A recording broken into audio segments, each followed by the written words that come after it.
সাকিব তো সাকিবেই, আর মিরাজ তো আরো ভালো করবে ইনশাল্লাহ। আজকে মাঠের খেলা, মিরাজের বোলিং অসাধারণ, অসাধারণ বোলিং। আর মিরাজের ব্যাটিং মাশাল্লাহ, আমি চাইবো ওকে আরো আগে ব্যাটিং করার জন্য। ও খুব ভালো ব্যাটিং করে, ওকে আরো সুযোগ দিতে হবে। ওরে আপনার 3 বা 4 নাম্বারে ওরে ব্যাটিংটা করলে আরো বেশি ব্যাটার ভালো করবে ও।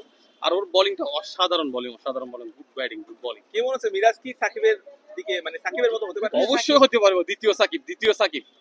আরে সাকিব তো সাকিবেই, আর মিরাজ তো আরো ভালো করবে ইনশাল্লাহ। ওকে যদি সাকিবের জায়গায় ব্যাটিং করাই, আর ওকে যদি ওই বোলিং এ যদি আরো একটু সাপোর্ট দেয় ক্যাপ্টেন্সি, ও আরো ভালো করবে, সাকিবের চেয়ে ভালো করবে। চিন্তা করেছিলেন নাকি যে আসলে খেলাটা 3 দিনেই শেষ হয়ে যাবে? না না, আসলে চিন্তা করি নাই। খেলাটা মনে করছিলাম আমরা আগামীকাল পর্যন্ত যাবে, কিন্তু মিরাজের যে বোলিং, অসাধারণ বোলিং, খুব মুগ্ধ হয়ে গেছে আমরা সবাই।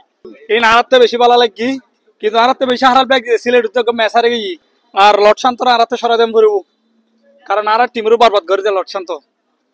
মিরাজকে নিয়ে কি মিরাজকে নিয়ে অনেক ভালো কিছু আশা করা যায়। আমাদের দেশের একজন মানে বিশ্বসেরা অলরাউন্ডার বলে চলা যায় এখন।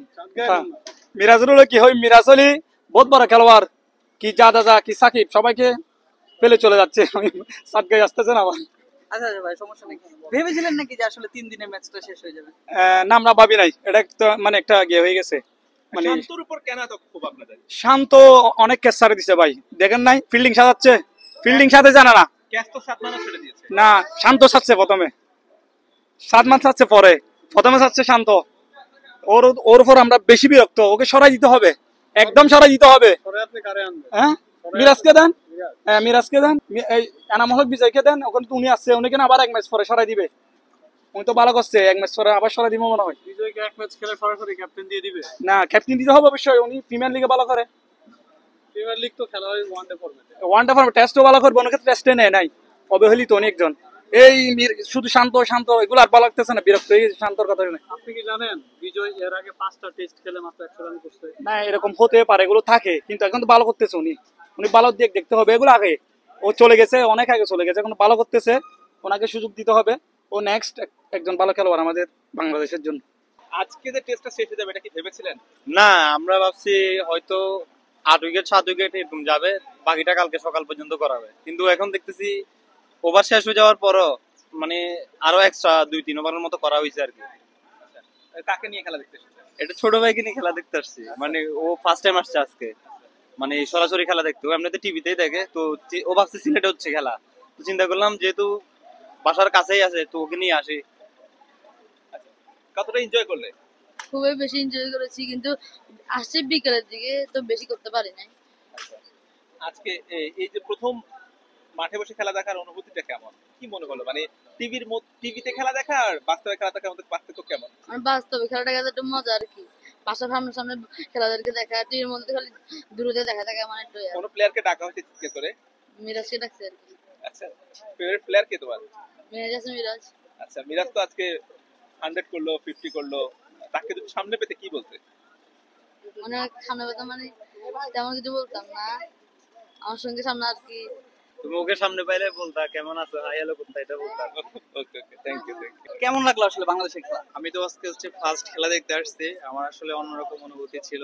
ফার্স্ট ম্যাচ দেখতে এসেই মানে এরকম ভাবে যে জিততে পারবো কখনো বুঝতে পারি না, সবকিছু মিলে অনেক অনেক ভালো লাগছে। আমি ফার্স্ট টাইম খেলা দেখতে আসছি। মিরাজের ব্যাটিং বোলিং দারুণ, অসাধারণ, কারণ ও সবসময় বরাবরই ভালো খেলে। তবে আজকের খেলার স্টাইলটা আরো অনেক বেশি ভালো ছিল। তবে বিশেষভাবে অভিনন্দন, বিশেষভাবে ভালো লাগা ছিল তাইজুল এভাবে 6 উইকেট না নিলে আমাদের খেলার মোড়টা এভাবে আসলে ঘুরতো না। সব মিলে ওভারঅল সবাই ভালো খেলছে। লাস্টে সাদমান এরকম কাম ব্যাক করবে, এভাবে 100 একটা এত সুন্দর একটা 100 করছে লাস্টে। মেহেদী মিরাজ লাস্টের ফিনিশিংটা জাস্ট অসাধারণ ছিল। সবকিছু মিলে অনেক ভালো খেলছে। ভেবেছিলেন নাকি যে আসলে টেস্টটা না, 3 দিনে? ভেবেছিলাম বলতে বাংলাদেশ তো আসলে মানে ইদানিং একটু খুবই খারাপ সিজন যাচ্ছে, ড্যাম সিজন যাচ্ছে। তো লাস্ট মুহূর্তে এসে এভাবে মানে এত সুন্দর খেলা দেখাবে আসলে কল্পনা বাইরে ছিল। আসলে অনেক ভালো লাগছে, সত্য কথা বলতে। আমার অভিষেক প্রথম আজকে খেলা ছিল, মানে প্রথম অভিষেক স্টেডিয়ামে আসা, সেই হিসাবে এভাবে জিততে পারবে আসলে চিন্তা করতে পারি না। ভালো লাগছে। পুরো টেস্টটা কি দেখেছেন? জি, আল্লাহর রহমতে পুরো টেস্টটা দেখেছি। যেহেতু বাংলাদেশ সিলেটের মাঠে পরাজয় হয়েছে, সেই হিসাবে বাংলাদেশকে সমর্থন দেওয়ার জন্য প্রথম দিনেই আমরা মাঠে এসেছিলাম। ঠিক আছে, সর্বপ্রথম গ্যালারিতে দর্শক একবার শূন্যতাবিহীন করলে চলা যায়, যেরকম আমি ছিলাম, আরো 7 জন ছিল। তারপরে দ্বিতীয় দিনে এসেছি এবং আজকে বাংলাদেশের জয়লাভ দেখে তারপর মাঠে যাচ্ছি। খেলার আগের দিন যে 8টা টিকিট বিক্রি হয়েছে তারা কি আপনারা ছিলেন? আমি ছিলাম, শাওন ছিল, তারপরে জুবাইর ছিল, আমরা ছিলাম একই এলাকা 3 জন, আর স্টুডেন্ট ছিল 5 জন। আচ্ছা, আপনারা এই যে ম্যাচটা জিম্বাবুয়েকে বড় ব্যবধানে হারালো, কতটা খুশি?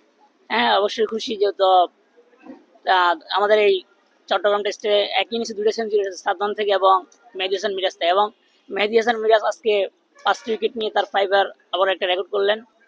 এই জন্য অসংখ্য আমরা খুশি এবং ধন্যবাদ জানাচ্ছি মহান সৃষ্টিকর্তাকে, যে মহান সৃষ্টিকর্তা এই দুঃসময়েও বাংলাদেশ ক্রিকেটকে আমরা আপ্রাণ প্রচেষ্টা দিয়ে গেছি এবং আসতে পেরেছি। ধন্যবাদ।